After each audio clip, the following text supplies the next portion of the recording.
Leið okkar liggur í norðaustur. Þetta Saltívka, hverfi í norðausturhluta borgarinnar.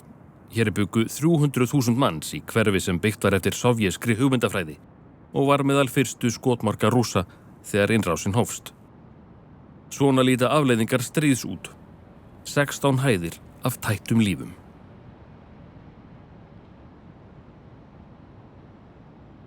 Ástandið versnaði hratt í hverfinu.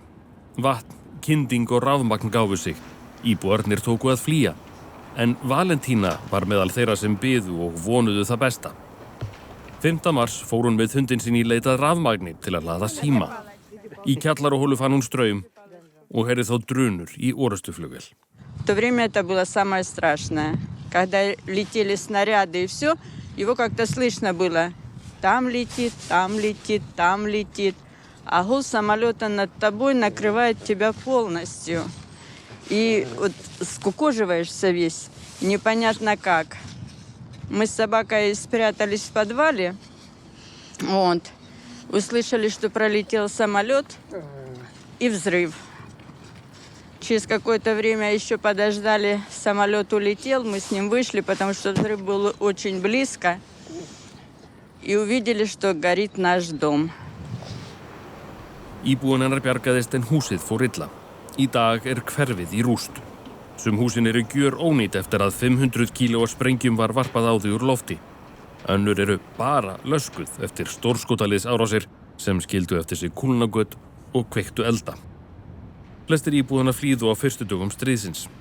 Nokkrar sálir eru komnar aftur, þeirra á meðal Valentína og Svetlana.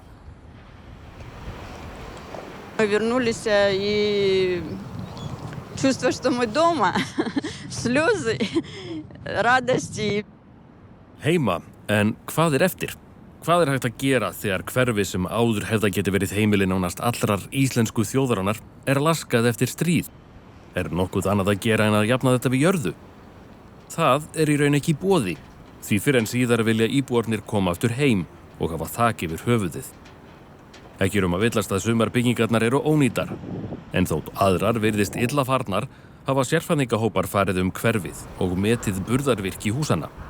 Og í allnokkrum þeirra eru iðnaðarmannaverki, að komi fyrir nýjum gluggum, veggjum og lögnum. Ой, ну условия нормальные, у нас все нам и вода есть, и свет есть, и газ есть, и тепло в квартире. Очень хорошо потрудились коммунальники. Коммунальщики полностью по подвалам поменяли сейчас трубы, поменяли все, стояки отопления поделали все.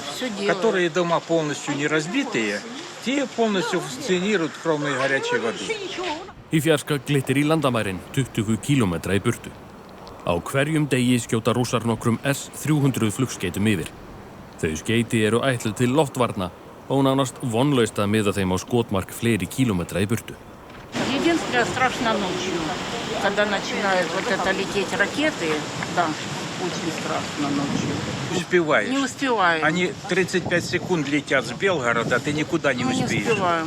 В коридор, если что, выскакиваем за 2 стены и все. Никуда не. Но уже никуда не пойдем, уже все, будем ждать. Мы все равно их победим. Þau hjónin hafa talað rússnesku alla ævi og hlustað á ræður Pútíns, en segjast nú hata hann og Rússa. Þau tali nú úkraínsku sín á milli og við aðra. Stríðið hafi fært fólk nær hvert öðru.